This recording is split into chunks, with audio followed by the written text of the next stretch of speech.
Okay, hello. I think we're going to get started. Welcome to this Intersex Visibility webinar, um, hosted by Outright International in collaboration with FM Global Barometers. We are thrilled to be here to be able to share some new data with everyone and have a lively discussion around the topic of intersex visibility and perceptions of stigma and safety and how that impacts our movement, how that impacts our advocacy.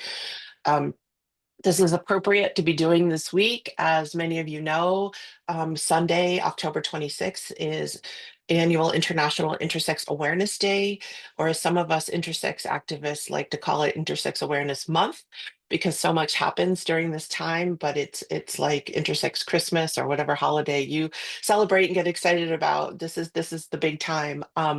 Where we really do focus even more than ever on raising visibility and trying to change the misperceptions and educate folks to understand the lived realities, including the human rights abuses that intersex persons suffer across the globe. So just to get going, I always like to ground everybody with a common definition of intersex, although I think many people on this webinar probably are well aware. Um, there are also still so many people that don't understand, what intersex really means. So I like to make sure we're all talking from the same place of understanding. So intersex describes a person that's born with one or more innate physical sex characteristics that don't match up with typical notions of either female or male bodies.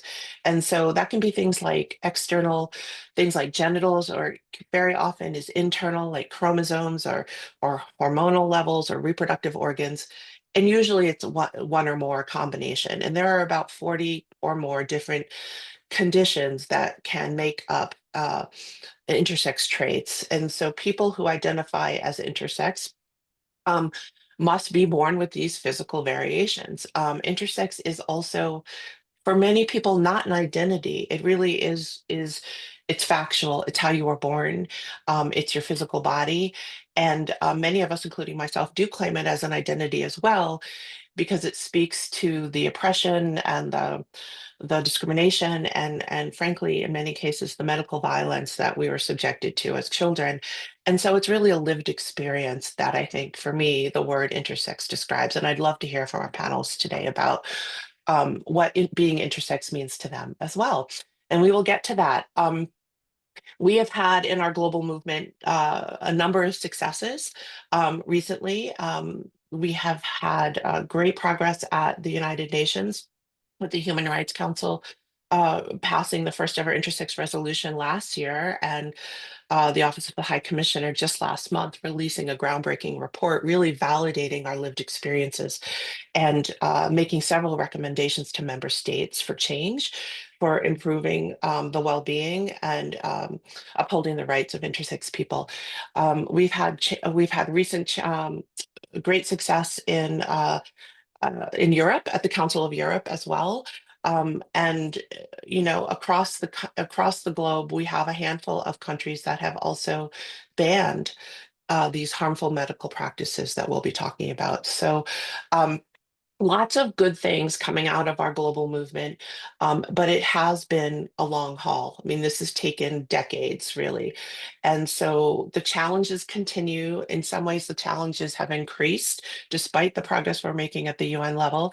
Um, and today we're going to examine a little bit more about what that all means and the impact on being visible as an intersex human rights activist.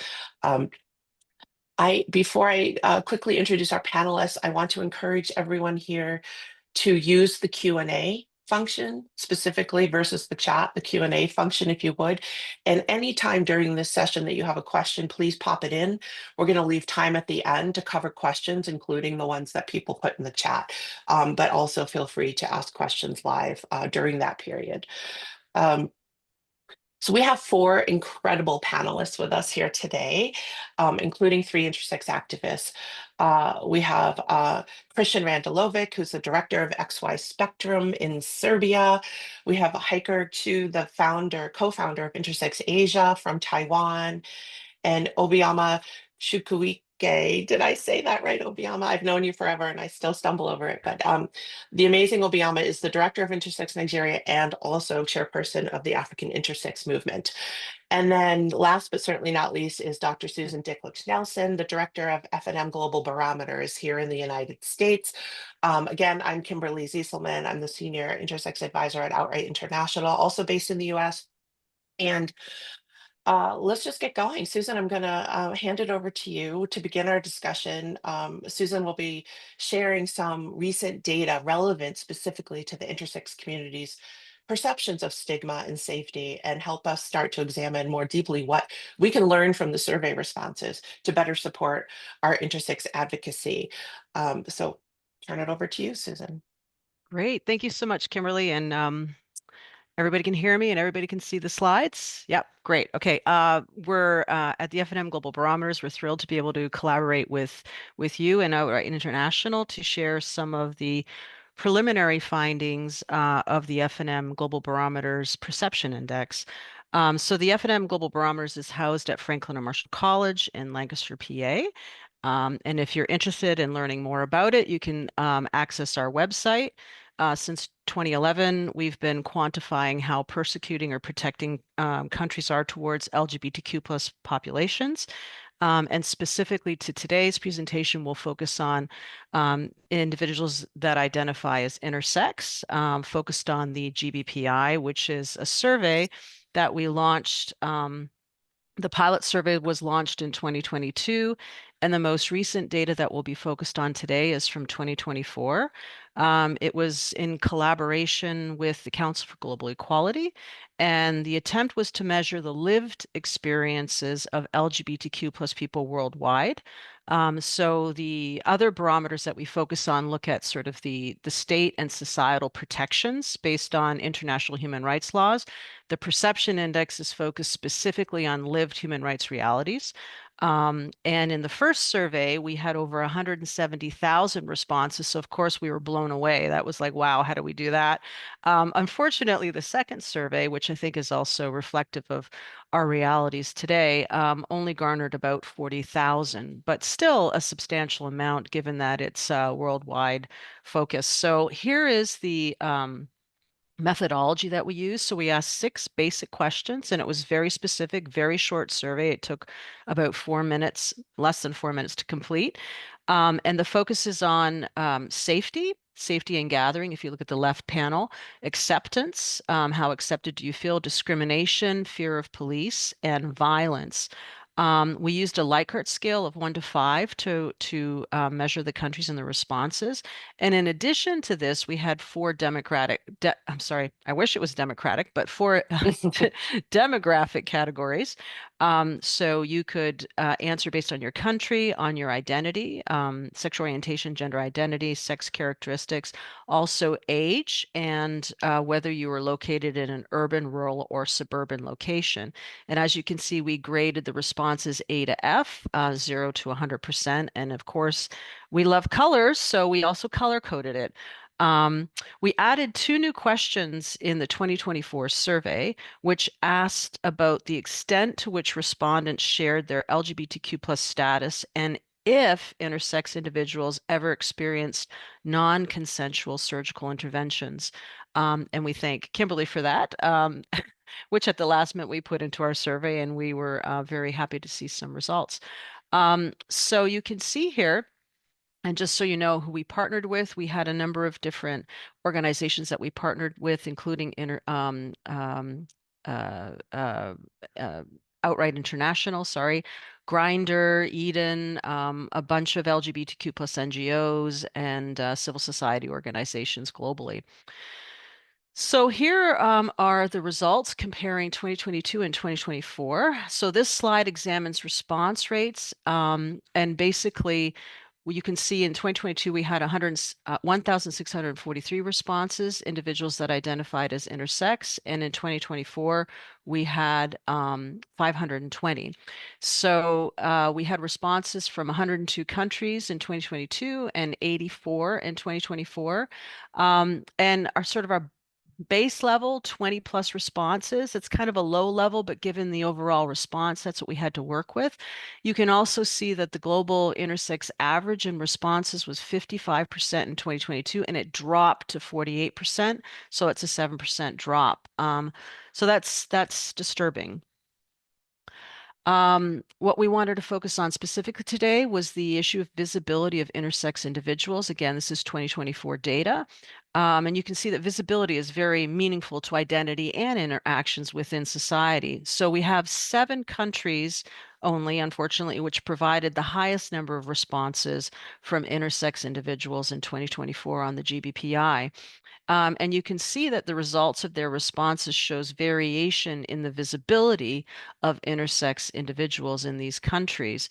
Half of the respondents from the Philippines, for example, often or always share their intersex identity with others, but that same response is only true to 18% of respondents from Mexico, for example. So generally, individuals tended to disclose that they sometimes disclose their identity, which suggests that they are selective in choosing with whom they share their information. This is something, of course, that you know. I don't have to tell you that, your lived experience, right? But data is important to have. And you can see in the United States, in some cases, 2% individuals never, 21% rarely share their identity with others.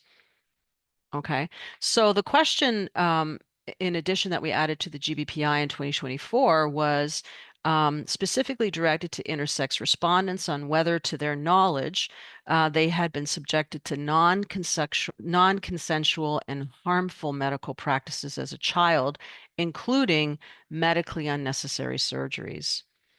And so here are our preliminary findings, again, among the 7 countries which received the most responses on the question. As you can see, Mexico recorded the fewest number of individuals who underwent these practices. The majority of respondents from the United States, for example, reported that they had experienced these harmful medical practices as a child. So quite a few differences. Again, we're dealing with smaller numbers. You can see Canada, France, India, Mexico, the Philippines, United Kingdom, and the United States in terms of the responses and the response rates. Okay. Okay, and so for some reason I can't. There we go. There's the next slide. So the next slide looks at the specifically at the United States. So we can disaggregate for each country that we have the 7 countries, and we can look at who underwent non-consensual medical practices. So over half of the intersex respondents of the GBPA from the United States who answered the question about child non-consensual medical interventions disclosed this question applied to them. So response rates from the 55 intersex participants on the 2024 GPPI from the United States showed that only one question received the highest rating, and that was safety and gathering. So it was the highest scoring in relationship to the questions that we asked. Again, safety and gathering, acceptance, discrimination, fear of police or violence. Although the question of fear of police came close to receiving a passing grade, it ultimately remained in the F category. Question 3, acceptance, if you look at that, also showed the lowest grade of 42%, indicating that a majority of intersex individuals who were subjected to non-consensual medical interventions as a child did not feel accepted in society. Similar, the question of discrimination also scored low on the GBPI. So again, we can make this information to anyone who wants it after the webinar. And some quotes as well. Individuals shared their personal experiences. So this quote left on the GBPI was by an anonymous intersex individuals from the United States who depicted the effects that they personally felt due to their identity being concealed from them and having experienced a surgical procedure without their knowledge and therefore also obviously without their consent. So as a result of the surgery, they reported feeling negative outcomes in their social life. Again, something that I'm sure you're aware of personally in many cases. So again, short presentation. We have a lot more data and information to share at another time. If you're interested in learning more about the Global Barometers Perception Index, you can join us October 24th, 10 a.m. That's this Friday for a presentation on the 2024 GBPI. We'll look at intersex rights as well as the visibility of other members of the LGBTQ plus community, way to advance the rights of LGBTQ plus populations, and then looking at the differences between the 2022 and 2024 survey, and a plug for the 2026 GBPI, which will be launching in June of 2026. All right. Thank you. And let me stop sharing that. Fantastic. Thank you, Susan. And for folks in the chat, I just dropped the snapshot, the intersex snapshot data, the PDF, which is downloadable. So anybody that wants to grab that, it will have all of the intersex data in one place. That's a helpful tool. And also there's a registration link for the Global Barometers webinar, which is happening on Friday. So both of those things are in the chat. Wonderful. Yeah, it's really, I know we've talked about this, Susan, but it's interesting and also concerning that there was such a drop in participation because you had such a robust response in 2022. And I think probably everyone's expectations it would be the same or if not more, because more people knew about it. Just a quick question for you, Susan. Like, what are your thoughts on that? Like, I'm sure you all have identified one or two potential reasons or are still struggling, to make a full picture out of it. But what do you think that was about? Yeah, there are many things, unfortunately, but I think it could be more generally the fear of taking an online survey. Mm, You click on something, you don't know if it's gonna empty your bank accounts or if it's going to be used against you. But again, to just reiterate, the survey is completely anonymous. We keep it on a private server. We don't share it. You can't identify any information, but still, when you're working in environments where you're very vulnerable, it's often very difficult and scary to take a survey. Um, I don't know. It's hard to say. We're still trying to figure yeah, that out. But again, I think getting the survey known and people knowing about the F&M Global Barometers is one way of showing, hey, we're protecting the data, but this data is very, very important to be able to share the results with different organizations like the UN, with different foreign governments that might care. thank you. Mhm. Yeah, absolutely. And we'll make another push for it Okay. for the next round. Thank you. Um, okay, so let's move on to our intersex activists. Chris, I'd love to start with you if you're able. To share, kind of your experience in Serbia. Whoops, did we just lose Chris? No. Okay, we will wait. We'll start with somebody else. I think we just lost Chris to tech issues. Why don't we go start with Hiker? Hiker. Um, Similarly, what I'd like to ask you is about your experience in Taiwan, where you're from and where your activism started, but also more broadly in Asia and in Chinese-speaking countries. Um, Kind of what has your experience been in building community and working with intersex people around, specifically around the issue of their perceptions of safety or stigma, and how has that impacted your work as an intersex activist and as someone that has been really a co-founder of the intersex movement in Asia? Okay. Um, in Asia, I think, especially like in the Chinese-speaking community, I think social discrimination and stigma is still very severe, especially in China. So, the first strategy, maybe the only strategy for them to keep themselves safety is to hide. Until now, I already, started an online chatting groups since 2013. Wow, it's how many years, right? So still people, feel the same. They don't want to, to be visible.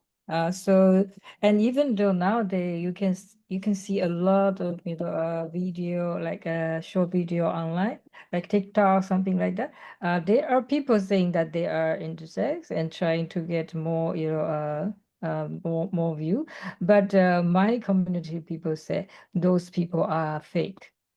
So real intersex people never want to be visible because social, the society is still very binary. And in China now, they also they forbidden any like diversity in sexual in human sexuality, LGBT, no, right, in China, right? But it's different from us in Taiwan. Taiwan and China are different. It's different. But it's interesting still, after so many years I came out, I'm still the only, vocal voice here and still the only intersex, come out publicly and talking about the intersex human rights issue, no others. And in reality, I also have very few contact from people from Taiwan, intersex people in Taiwan. I guess it's still because that the society maybe know more about LGBT, but not I that much. Yeah, compared to other movement. You see, there are so many other Sure. LGBT activists, right? But I'm the only still the only one after since I came out 15 years ago. I think 15 years ago. Yeah, I'm still the Yeah. only one. So for me, it's very hard to compose and build a community here. Even to get enough intersex people to build an intersex-led organization in Taiwan. Difficult. I Yeah, think no, that's the, really currently, recently, I think the anti-trans, movements kind of rise. I feel that it also create more difficulty for our people, to feel comfortable because certainly we are different from trans, right? Intersex is different from trans, but there are so many issues that we face are similar. So people doesn't want to, be to be to be considered as trans or to face those issues because the global, trend it is in this way. That's right. Thank you, Hiker, and thank you for all your incredible work over the last couple of decades. You're truly a trailblazer. All of you, actually, this panel is a panel of trailblazers. We're really lucky to have you all here today, and I recognize your hard work. I also empathize with everything you're saying, particularly around the conflation with trans and the increasingly negative impact of the anti-trans movement, here in the United States, certainly, and everywhere in the globe, and the impact that's having on our safety. Despite being very different from transgender, it is having a huge impact, and I don't think folks outside of our movement recognize that and are quite aware of how bad it is. So maybe we can talk about that some more. Chris, I'd like to move to you next. Same question, we're talking about visibility and stigma and safety and what the impact is on building a movement and what your experience has been in Serbia. And then also if you could speak more broadly around, Europe, but particularly, Eastern Europe and more of the countries that you're working in, please. Thank you, Kimberly, for this opportunity and outright for this opportunity to talk together and to share not just experiences, but really to be visible among people. This is very important for us. I can second everything that Hiker already shared. We are talking about invisibility, not just in the country, but in countries nearby or neighboring countries. And that's huge problem when you try to be not the only one, but to be the one who's very reliable, who people can talk with, ask questions, and also having parents and children on board for this topic also. So this is my experience working for almost 20 years on this, not just with intersex people, living lives with intersex people who are there, who have a lot of questions, not regarding their varieties or their any kind of issues they are facing, but the ordinary life and ordinary world that we are trying to survive. This is very problematic on so many levels, talking from Eastern country, Europe, which I belong or live at least for I don't know how long. This is not just being activist, it's just being a human being, having some specific living the life experiences, but also some specific, very important for me personally, some specific lifestyle or some specific needs. We're not that special. We are here. We are the same. Little differences, but we're the same people living, loving, having fun, or having joy with people, or being sad or cry. So that's huge when you're the only one in 6 countries. This is very problematic on other levels because all those countries are countries which are not part of Europe and being in the most middle of the Europe, but not being part of EU. So that's another level which is bringing problems, I can put it that way, in our work. Also, as you mentioned, Kimberly, thank you for saying that. Also with gender violence, also with problematic anti-gender narratives, which are most common here, with right-wing parties and ministries and states, as I can put it that way, because we're neighbors with Hungary, with right-wing states. I don't want to go to politics, and that's not my part of life, but still, it's a very, not just troubling, but it's problematic on so many levels. We have protests, we have a lot of things going on in this country, which will reflect on other countries, neighboring countries, and that also like boomerang got back to us on our daily lives. So it's hard to be invisible in this world, especially if you're intersex. So I'm going to end with this and add more later. Thank you for this.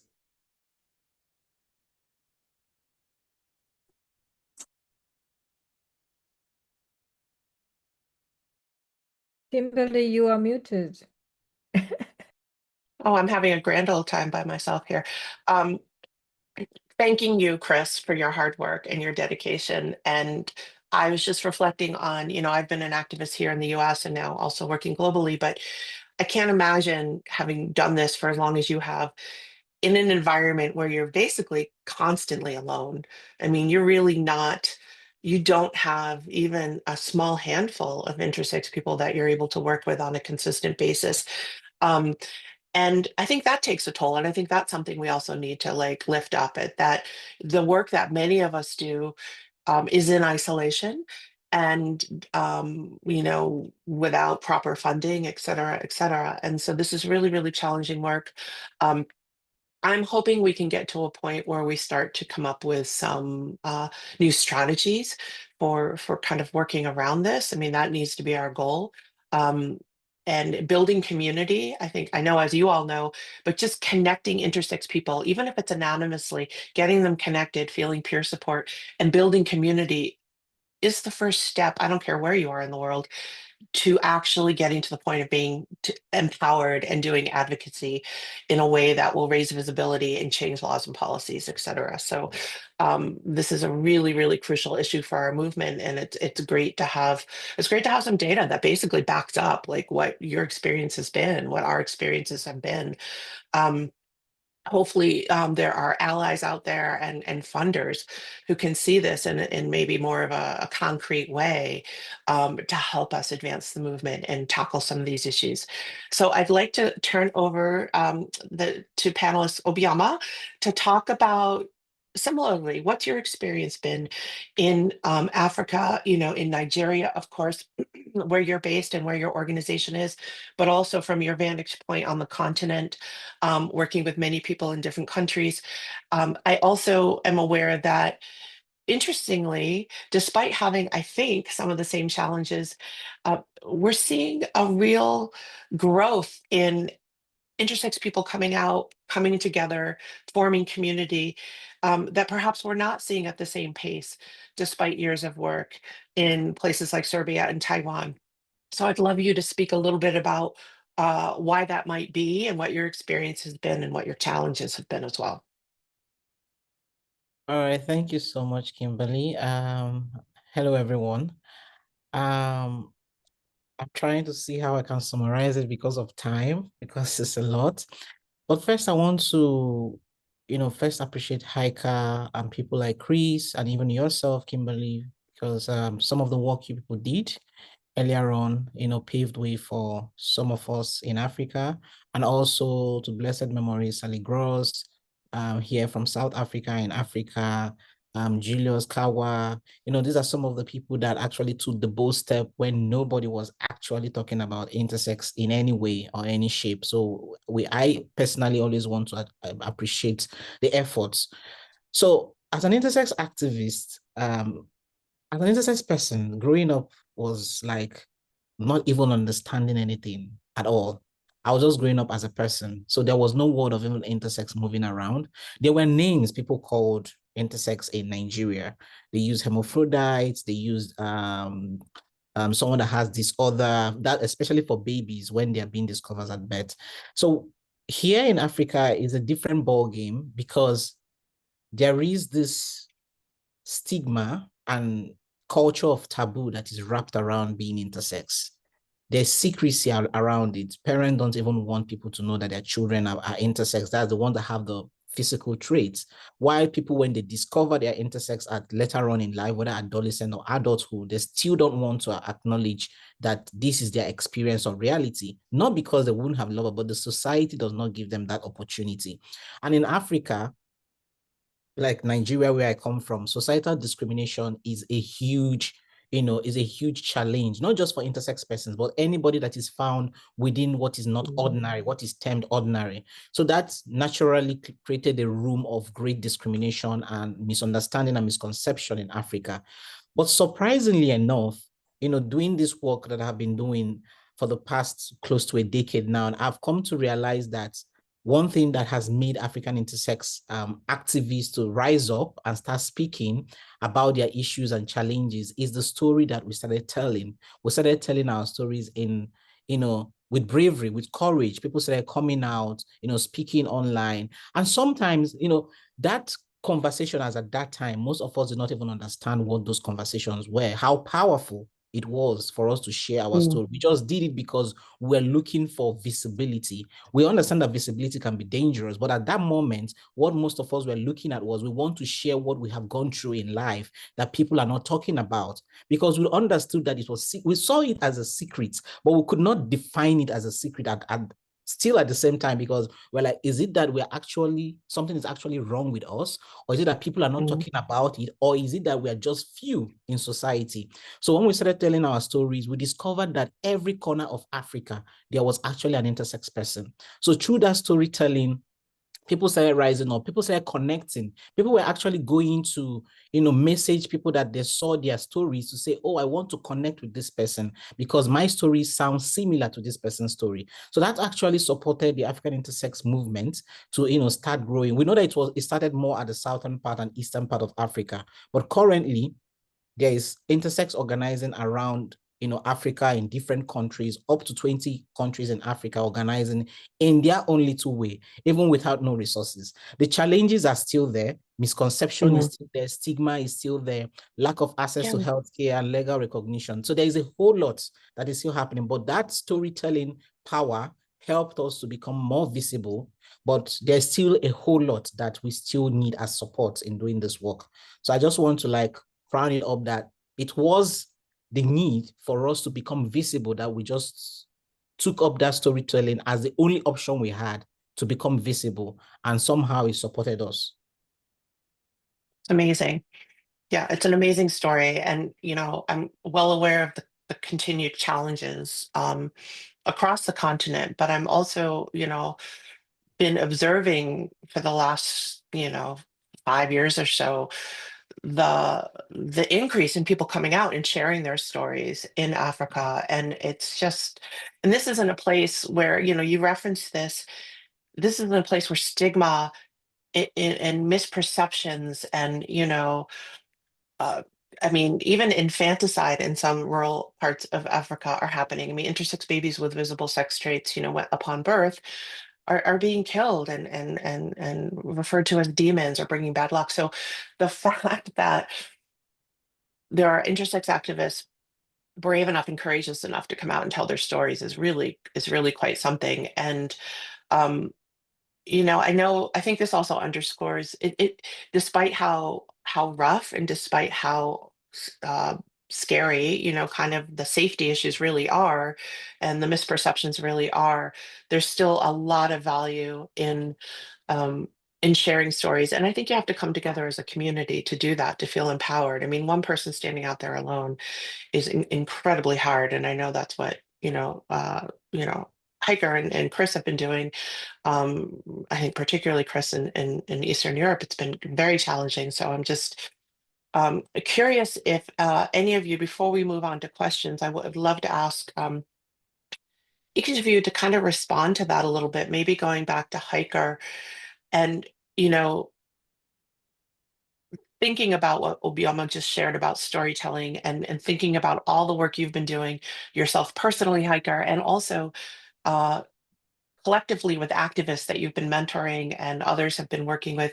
What are you seeing in Asia outside of Taiwan and outside of your individual work that has been successful or that's giving you hope right now for increased visibility in your part of the world? Yeah, I want to say, still, story sharing is still most important. But how's the story sounds like, and how's the intersex people, attitude and show, I think is the key. In Asia, we are lucky to have, Jeff from the Philippines and Ixon regime from the Nepal. Both of them, come out publicly and share their, positive energy, to the public. So we are proud to be ourselves, and we show the positive, image of intersex people. I feel this is very important, not only to the general public, but also for our community people, because it can inspire intersex people to imagine, who and how they can be, when they embrace themselves and accept Hmm. themselves. I Hmm. think this is very powerful. For me, I would like to play a role, an intersex person to give power to and inspire general people. I am not a victim. I don't want to be seen as in that way. I think this is very important spirit and aptitude. And I see that, I see this energy bring the success in the movement in Nepal and the Philippines. When they started, they are only one person. Now they have, more than 100 members in their organization, because people learn about them and about their story and their positive energy. So people start to say, okay, I can be myself. I can be truly myself, and I don't need to hide. I think this is very important, yeah, for the movement. Yeah. And so, yeah, for to reach out to more, intersex people, that we can Hmm. get together. I think this, because reaching out for us is so difficult. This is so difficult. But I feel this actually, spirit, actually it can help, a lot, to not only to help intersex people, but also, for the general public to, actually gain power from us. We are giving, we can give, we are not just a victim. Don't see in that way only. Hmm. Hmm. Hmm. That's right. That's right. I love that. I love that. And you've definitely been an example of that attitude since the beginning. I remember when you first came out, started doing this work, you would go places holding signs and wearing t-shirts that said free hugs with intersex person. And I mean, right? That kind of says it all. And so thank you again for your continued work. Chris, same question for you. Um, what are some things that you think, if you have any examples of things that have been helpful, moments where you have had a little glimpse of community coming together, um, and visibility rising, things that you've done, that you've seen others do in the region, and also, if you want to identify any of the other challenges that you think might be unique to your region or not, just challenges that the community is facing around this issue of visibility. Again, thank you, Hiker, for this positive approach, which is very important also for us trying to work through some other or different media, as I can share.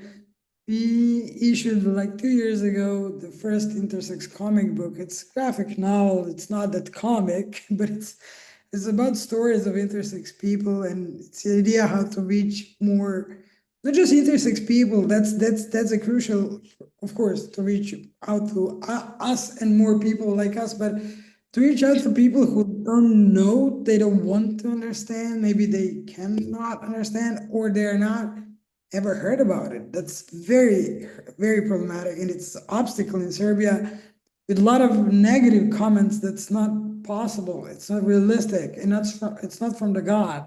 That's something we are facing from time to time, that we do not exist as such, because it's not biology. It's not how. It's not. I don't want to go there. It's not. We are not. That's the word we are facing, and a lot of negative and negativity in general, but a lot of negative comments on our social media, on in our daily life is there. So the comic book was one of ideas, because we have some more, to reach out to more people, but to young people, to spread a word, to know more and to understand. Of course, to reach out for more intersex people to come, to talk, to share, to ask, to be there, and to be supported, but also to be empowered, which goes back to the idea to not just think positive, but to be positive as person, to be grateful, to be there. And on the other hand, we have some powers. That's my theory, and I think each person on this planet, especially intersex people, we have some special powers. So we are heroes in everyday life. So this is the way that we are trying to put this narrative. Of course, not special skills. Some of us do, some of us don't, but some special powers, because we are surviving everyday life with a lot of stigma, with a lot of prejudice, with a lot of obstacles which others do not face at all, or even think about them. And something that it's personally was challenging, really, for me especially, is how to be empowered enough to stay strong, not for myself, but to stay strong for others, with others. That's also something which is sometimes, coming up from others, how to be strong together.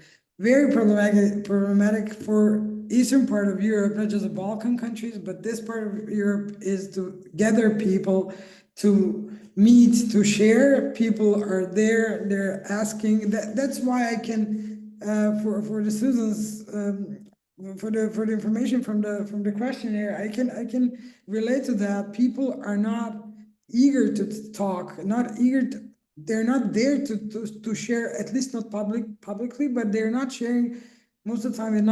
Not questionnaires, no anything which is not, which can be used somehow. People are not willing to do that. So we have our meetings, people are coming, people are going back, but still we are encouraging young ones not just to join the organization and the work, but to be more empowered to speak up. So this is our way, and we are trying not all the time to merge LGBTI perspective and to work through that eyes. Sometimes we are working with human rights perspective, children's rights perspective, which is very important. That's right. Because children here are no topic. People are not often talking about it. They're not willing, they're afraid. So we are adding this to children's rights perspective and trying to, of course, empower parents, but also empower young ones to be there and to talk and speak. So power, we have power. We have power. I love that. Thank you. Thank you, Chris. We do have power. You all are amazing examples of the power. This is great. I really needed this webinar today. Okay, looking at the clock, we have about 10-12 minutes left, and I wanted to be sure to leave time for questions. I'm hoping that attendees won't be shy. Please feel free to, let's see, I guess putting your questions in the chat is probably the most effective, because I'm not sure if I can see raised hands. I can also say I can also kick off with a couple of comments and questions that are in the chat or in the question Q&A rather. Please put your questions in the Q&A specifically. Michelle McGrath asks, Susan, why wasn't Australia chosen as a survey participant? Do you want to answer that one? Absolutely. I would have loved to have had enough responses from Australia, but I'm just looking at the numbers. And in Australia, we only had 13 responses. So it was too low to include.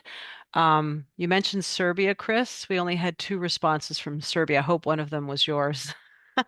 And It had to have been. right, right. And I think in Taiwan, sorry, we had 1 response. So Hiker, I hope that was you that took the survey.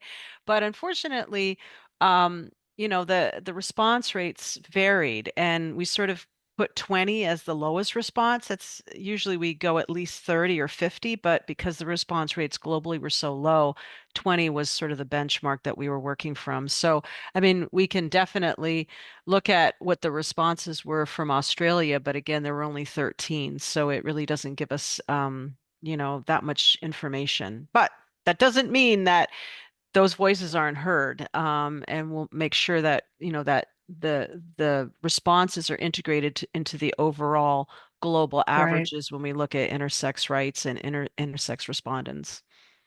Right. And that's a good point. Michelle's also commenting that they never saw the survey. And I think, this is a good lesson for us to also think more creatively and more aggressively about disseminating the survey next time, Mhm. maybe particularly for the intersex community too. And I can certainly help play a role in that because, as people have mentioned, intersex people don't always identify as part of the LGBTQI plus umbrella. And I think it's very important that we make sure we're getting this survey out. To folks, in different venues and different platforms besides LGBT. So that's probably something we can work on and do better next year to try to get more robust data moving forward because it is really helpful. I think if we can get more, quantitative data, which is something our movement really struggles to have, it helps us, right, with policymakers, with fundraising. Um, there's a comment I'll share with everyone from Peace.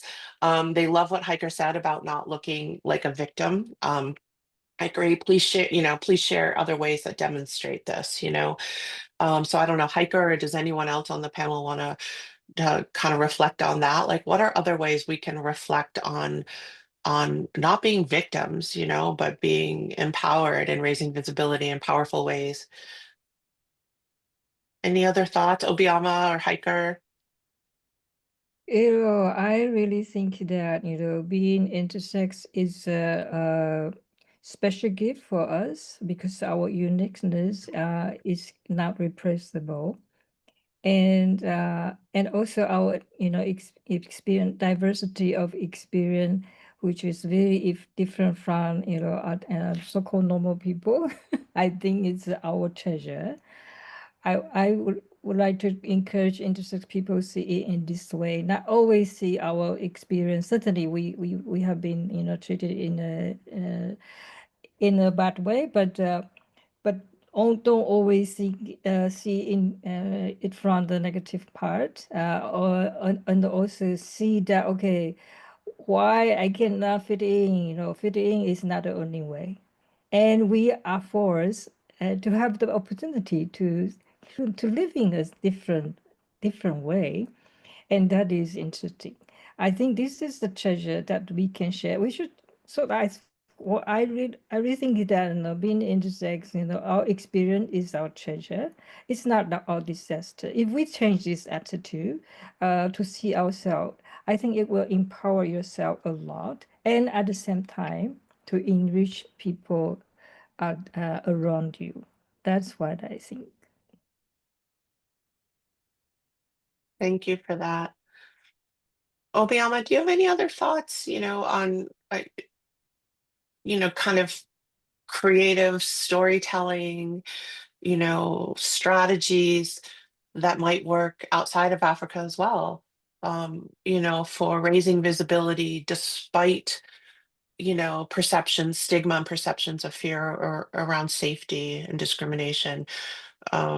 maybe some examples that you've been a part of? Yeah, storytelling is a powerful tool, not just for our community, but it has proven over and over again that when people tell their story, especially from the reality of what they experience day by day, people can connect to it. Because human beings are also, especially people that are not impaired, I am sight impaired. When you watch something or when you hear something, you can relate with it, and you can also use it as a medium to check if this is happening around you. Because one of the things that we have seen, for instance, in Intersex Nigeria, whenever we go out for advocacy or outreach, there hasn't been a moment where somebody will not share, oh, I think I've come across an intersex person. The only thing is I did not know that that was intersex. Mm, That as a mm, baby or shared. I met last 2 weeks, we had a stakeholder meeting, and I somehow went to visit a minister's wife with one of the participants.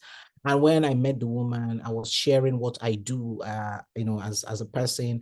And then the next thing she said is that I think I know one person, because since I know this person is about 30 years, they have not seen their period before. And I think this person might be an intersex person. And she got interested immediately in the conversation. So I think storytelling for us is to find, one is, how do we try to connect with the audience that we want to tell this story? We have to map out what type of storytelling works for our community, what type of storytelling works for our environment. Because for Africa likes to connect with the reality. For Europe, for Asia, there might be other kind of story or maybe similar ways. We also try the stage play because people also want to mm, connect with another form of storytelling that is not just being mm, recorded and shared. We tried the mm, storytelling kind of theater. We didn't bring intersex people because maybe they don't have the expertise, but we opened it up to them if anybody wanted to be part of the cast. But we worked with theater art production team, and they were able to come up with a beautiful story that actually made people to shed tears. I'm not trying to say that intersex stories are bad stories, but the tears were coming from the reality of, we have never looked at this side of the world or this side of the mhm, population before. So mhm. you could see people reflecting that, oh, I think we need to pay more attention. So I think using storytelling that are grassrooted is very, very important in sharing this story. And language also matters. Like African Intersex Movement, we're very, very interested in ensuring that whenever you're coming to our space now, we want to bring in the Anglophone, the Portuguese speaking countries, because we understand that language, framing it in the language of your own context, of your own environment, also helps people that don't have television at homes to hear it, or people that don't speak the same language. When they translate it to what it means in their language, they can able to Right. relate, on ground. So That's these are another some of the issue. things. Yeah. Yeah, no, thank you so much. And just quickly to follow up on that piece from South Africa says they wish they could see that play. Well, they can see that play, right, Alabama? Yes, we have it on our YouTube. If you go to YouTube, Intersex Nigeria, you'll see all the videos at Intersex Nigeria, including the stage play. It's there. Yes, so It's they also on our they social videotaped it, media. which is Yeah. amazing, amazing, and I think that's a great tool to use. We only have a couple minutes remaining. We have one more question that I think is a good one to pose to everyone. Um, the intersex activist here, as a final question. So the question's a really fun one from an anonymous attendee. Activists are always really limited in resources, right? We know that. What project would you like to implement in your country if you had unlimited resources? Unlimited resources. What project would you like to implement? Can start. Eh, Go for it. Go for it. So if I have unlimited resources in Nigeria now, I would like to provide healthcare benefit for all intersex persons that I know, because that is one of the things that they really want. Accessing healthcare, friendly healthcare, trained doctors that will always provide friendly and comprehensive healthcare for them. That's one of the things I would love to do. Dream big. Dream big. Anyone else have a thought? Oh, I feel that in Chinese community, society, we lack of intersex story. I would like to, translate or create, intersex story, in Chinese. This is always my dream. I want to do that, because, uh, it's a huge population, right? And Chinese speaking. Yeah. But we seldom see, intersex story visible. And I want people to know that there are intersex people from around the world, and I want them to, to have the opportunity to read their story. Yeah. And That's certainly, great. yeah, you are building the base on that. Then intersex people in China or in Taiwan, maybe they will have more courage, to embrace themselves and to come out. Yeah, and one day can release themselves, in the secret. We always say live in the secret, and I think it's painful, for people. It's Yeah, not. absolutely. And your project, your dream seems a little bit more easy to obtain than Obiama's. Translating, right? And translating other people's stories into languages that people can read and understand should be very doable, and that's something we should just do. Like, let's just figure out a way. Let's find funding for the translation. We have AI now, but AI isn't enough. We need humans who understand intersex issues to also help with the translations. So that takes money, but it's not a lot of money. I think we should make that happen. Chris, we are over time, but I'll give you the last word. Um, what would you, if you had unlimited funds, what project would you do around intersex advocacy? Gonna use that to change the government so I can start and have the place to start the work. Because we need more open, not just government politicians, but state itself open for the Mhm, topic and more mhm. information and share the information to everyone. Not talking from every time repeating our work, our joint effort from time to time, every 3 or 4 years because of the elections and everything, just changing the government and having possibility to work with people who can hear us, starting from there. Dream big, continuing to dream big. I love it. And Peace, I see your comment about economic redress for intersex people in Africa. That would be your dream. I think that was a fabulous question. Thanks to the anonymous attendee. I think we should probably have a whole webinar on just on that question, and invite all the donors. Okay. On that note, it's 1 minute past. Thank you, thank you, thank you to every single one of you. Thank you, Susan, Hiker, Obioma, Christian. This has been a fabulous, fabulous webinar. Happy Intersex Awareness Day. Thank you for all your hard work. Keep it up. And from Outright, thank you to everyone who joined. And thank you to FM Global Barometers for their collaboration and hard work and willingness to disaggregate the intersex data and be such great allies to us. Take care, everybody. Bye.